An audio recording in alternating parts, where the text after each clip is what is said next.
어릴 적 내가 살던 곳에는 오래된 아파트 단지가 있었어. 그곳은 벌써 몇십 년이 지나 낡은 흔적이 역력했지만 가끔 그곳을 지나갈 때면 알 수 없는 기묘한 기분에 사로잡히곤 했지. 친구들과 무더운 여름날 밤 우리는 그 아파트 단지로 모험을 떠나기로 했어. 아파트 단지 안으로 들어서자 바람 소리와 함께 희미한 조명이 길게 길을 비추고 있었어. 오래된 엘리베이터는 썩어가는 듯한 냄새와 삐걱거리는 소리를 내며 우리를 어느 층으로 인도했지. 정확히 몇 층이었는지는 기억이 나지 않아. 그저 엘리베이터가 멈췄고 우리는 그 층의 끝에 있는 집으로 발길을 향했어. 그 집 문은 열려 있었고 안에는 아무것도 없는 텅 빈 공간만이 우리를 맞이했어. 이상한 건 집 안의 분위기가 너무도 차갑고 서늘했다는 거야. 잠시 후 그중 한 친구가 벽에 걸린 사진을 발견했지.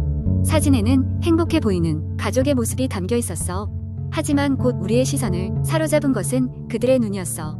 그 눈동자는 어딘가 뒤틀려 있었고 보는 이를 응시하는 듯한 느낌을 주었지. 기분이 이상해져 우리는 그 집을 빠져나오려 했어. 그런데 그 순간 "왜 왔니?" 라는 소리가 들려왔어. 모두가 들을 수 있을 만큼 분명한 목소리였지. 우리는 그 자리에 얼어붙었어. 그리고 사방을 둘러보았지만 아무도 보이지 않았어. 급하게 집을 나와 엘리베이터를 타려고 했지만 엘리베이터는 움직이지 않았어. 등골이 오싹해진 우리는 비상계단을 향해서 달리기 시작했어. 계단을 내려갈수록 무언가 검은 형체가 우리를 따라오는 듯한 착각에 사로잡혔어. 걸음소리는 점점 가까워지고 우리는 살기 위해 필사적으로 도망쳤어. 마침내 아파트 단지를 빠져나와 길거리에 나오자 그제야 안도의 숨을 내쉴 수 있었어. 마음을 가다듬고 뒤를 돌아보니 도저히 설명할 수 없는 모습이 보였어. 아파트의 어느 창문에서 누군가가 우리를 지켜보고 있었던 거야. 그 모습은 분명히 사람의 형상이었지만 이상하게도 얼굴이 보이지 않았어. 그날 밤 이후로 우리는 다시는 그곳에 가지 않았어. 그리고 그날의 일에 대해 이야기하는 것도 꺼리게 되었지. 몇 년이 지나고 그곳은 철거되어 사라졌지만 그날의 기억은 아직도 생생해.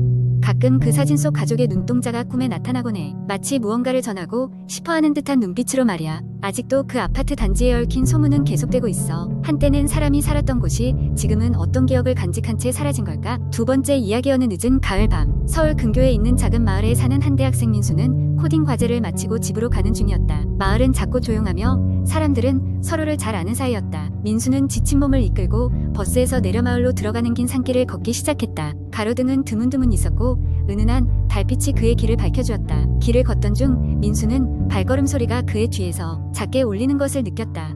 그는 주위를 둘러보았지만 아무것도 보이지 않았다. 풀이 바스락거리는 소리와 함께 가을바람이 스쳐 지나갔다. 그는 그저 바람 때문일 거라 생각하고 다시 길을 걸었다. 하지만 얼마 지나지 않아 그 발소리는 다시 들려왔다. 이번에는 더 가까워진 느낌이었다. 민수는 속도를 조금 높이며 주위를 살폈지만 주변에는 아무도 없었다. 당황한 민수는 핸드폰 플래시를 켜서 뒤쪽을 비춰보았다. 여전히 아무것도 보이지 않았다. 민수는 무언가 이상하다고 느끼면서도 그저 자신의 예민한 감각이 만든 착각일 거라고 생각하기로 했다. 하지만 그의 머릿속에서는 불길한 기분이 떠나지 않았다. 평소에 아무렇지 않게 다니던 길이었지만 오늘따라 그 길이 왜 이렇게 낯설고 을씨년스러운지 모르겠다고 생각하며 그는 발걸음을 재촉했다. 그렇게 걷다가 길가에 있는 오래된 폐가가 시야에 들어왔다. 그 집은 몇 년간 비어 있었고 마을 아이들에게 있어서 흉가로 불리는 곳이었다. 창문에는 먼지가 가득 끼어 있었고 정원은 잡초로 무성하여 오랫동안 사람이 찾지 않은 티가 났다. 무심코 그 폐가를 쳐다본 순간 민수는 창문 너머에서 무언가가 움직였다는 것을 감지했다. 갑자기 뒤에서 도와줘 라는 희미한 소리가 들려왔다. 그의 심장은 요동쳤다. 민수는 겁에 질려 더 이상 뒤를 돌아보지 않고 뛰기 시작했다. 그러나 어디선가 여자의 흐느끼는 소리가 바람을 타고 그를 따라오는 듯했다. 쫓기듯 뛰던 그는 어느새 자기 집 앞에 도착하여 급히 문을 열고 들어갔다. 문을 잠그고 숨을 고르려던 찰나 민수의 핸드폰이 울렸다. 메시지 알림이었다. 손이 떨려 화면을 확인하니 알 수 없는 번호로부터 메시지가 와 있었다. "왜 도망가니?" 라는 문구와 함께 그가 방금 찍힌 듯한 자신의 뒷모습 사진이 첨부되어 있었다. 민수는 두려움에 휩싸였지만 친한 친구에게 상황을 설명하며 도움을 청했다. 친구는 그가 지나온 길과 폐가 이야기 그리고 알 수 없는 메시지에 대해 들은 뒤 경찰에 연락하자고 제안했다. 다음 날이 되고 친구와 함께 경찰에 신고한 뒤 민수는 안심하고 학교로 향했다. 경찰은 민수가 핸드폰에서 받은 메시지를 추적했지만 발신자를 알아낼 수 없다고 했다. 그러던 중 며칠 후 같은 메시지가 마을에 사는 다른 사람들에게도 도착하기 시작했다.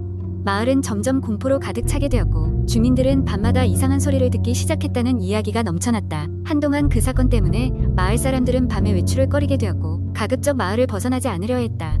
그 후로 몇 주가 지나도록 민수에게는 더 이상 메시지가 오지 않았고 일상으로 돌아가려 했다. 하지만 어느 날 밤 그의 창문 밖에서 그 알 수 없는 여성의 흐느낌을 다시 듣게 되었고 민수는 그날까지의 사건이 단순한 착각이 아니었음을 깨닫게 되었다. 그리고 창문을 열어 내다보자 어둠 속에서 창백한 얼굴의 여자가 그를 바라보고 있었다. 그녀는 조용히 입을 떼었다. 왜 아직도 여기 있니? 라는 말과 함께 그녀는 사라졌다. 민수는 온몸이 얼어붙는 듯한 공포를 느끼며 그제서야 이 마을이 그에게 숨기고 있는 진짜 공포가 무엇인지 알게 되었다. 그 후로 그 마을은 점점 사람들의 기억 속에서 잊혀갔으며 민수는 그곳을 떠났지만 그 밤의 일들은 잊히지 않았다. 마을은 그렇게 시간 속에 잠기며 또 다른 이야기를 기다렸다. 세 번째 이야기. 인터넷에는 수많은 공포 이야기가 떠돌아다니는데 그 중에서 가장 긴장감 있고 무서운 이야기 중 하나를 소개하려고 한다. 이 이야기는 한국 인터넷 커뮤니티에서 오랫동안 회자되며 사람들의 등골을 오싹하게 만든 이야기다. 이 썰은 작은 시골 마을에서 시작된다. 그 마을은 깊은 산속에 위치한 바깥 세상과는 조금 동떨어진 곳이었다. 그곳에는 오래된 전설이 하나 있었다. 산속 깊은 곳에 위치한 버려진 폐가에는 귀신이 산다는 것이다. 이 귀신은 오래전 살해당한 여인의 영혼으로 그 집에 들어간 사람은 아무도 살아나오지 못한다는 소문이었다. 어느 날 대학생들로 이루어진 탐험 동아리가 과제를 위해 마을을 찾았다. 그들은 도시에 사는 사람들이었고 귀신 이야기를 전혀 믿지 않았다. 오히려 그들은 이런 무서운 이야기를 직접 체험해보고 싶은 호기심 많은 학생들이었다. 그래서 마을 주민들이 귀신에 관한 경고를 했을 때 그들은 오히려 더욱 흥미를 느꼈다. 그 학생들 중에서 특히 용감하다고 소문난 지훈이라는 학생이 있었다. 그는 항상 과감하고 모험적인 성격으로 친구들에게 불가능한 일을 시도하기 좋아했다. 이번에도 역시 그는 친구들과 함께 폐가를 탐험하기로 결심했다. 그러던 어느 늦은 밤 그들은 손전등 몇 개와 캠코더를 준비해 폐가로 향했다. 집에 도착했을 때 빛이 전혀 들지 않는 걸 보고 그들은 조금이나마 긴장하기 시작했다. 그러나 지우는 오히려 더욱 신이 난 듯 집 안으로 먼저 들어가길 주저하지 않았다. 집 안은 오랜 시간 동안 사람의 손길을 타지 않아 먼지와 거미줄로 가득했다. 그들은 낡은 계단을 올라가 2층으로 향했다. 2층에 도착했을 때 그들은 한방 안에서 이상한 냄새를 맡았다. 오래된 지하실에서 올라오는 듯한 풀 냄새와 비슷했다. 그러나 그 방은 다른 방과 다를 개 없는 비어있는 방이었다. 지우는 먼저 방 안으로 들어가 조사를 시작했다. 벽 한쪽에서 오래된 그림 한 점을 발견했으나 그것이 무언가를 나타내는지는 명확하지 않았다. 그림은 침대 머리에 있는 여인의 초상화였다. 그 순간 지우는 뒤에서 이상한 기운을 느꼈다. 무언가 시선이 느껴졌지만 뒤돌아보았을 때는 아무도 없었다. 지훈이 다른 친구들을 부르려는 찰나 방 안에 조명이 깜빡이기 시작했다. 읽고 그들은 자신도 모르게 원형으로 서 있었고 가운데에는 아무도 들어갈 수 없는 공간이 생겼다. 괴기한 분위기가 방 안에 가득 채운 가운데 갑작스레 방의 온도가 급격히 떨어졌다. 그때 창문 밖에서 흰 옷을 입은 여인이 모습을 드러냈다. 여인은 웃지 않는 무표정으로 그들을 바라보며 입을 움직였지만 그 소리는 들리지 않았다. 친구들은 공포에 질려 얼어붙고 말았다. 지우는 용기를 내어 친구들을 붙잡고 도망치기 시작했다. 그들이 비명을 지르며 계단을 내려오는 동안 뒤에서 들리는 발걸음 소리가 그들을 따라붙었다. 여인의 발걸음 소리였을까? 그들은 숨이 가쁘게 폐가를 빠져나와 그대로 마을까지 달렸다. 그날 밤 이후 그들은 다시는 그 집에 가지 않았다. 그 사건을 계기로 그 마을의 전설을 믿지 않던 사람들조차 이야기를 믿게 되었다. 귀신에 관한 이야기는 단순한 전설이 아니었고 그들은 이를 직접 경험한 셈이었다. 지훈과 친구들은 한참 시간이 지난 후에서야 폐가를 찍은 캠코더 영상을 확인할 수 있었다. 그 영상에는 결코 있어서는 안 될 모습이 찍혀 있었다. 지훈이 방 안에서 느꼈던 기운의 정체는 바로 여인의 흐려진 형상이었다. 그녀는 변함없이 그들을 바라보며 무언가를 속삭이고 있었다.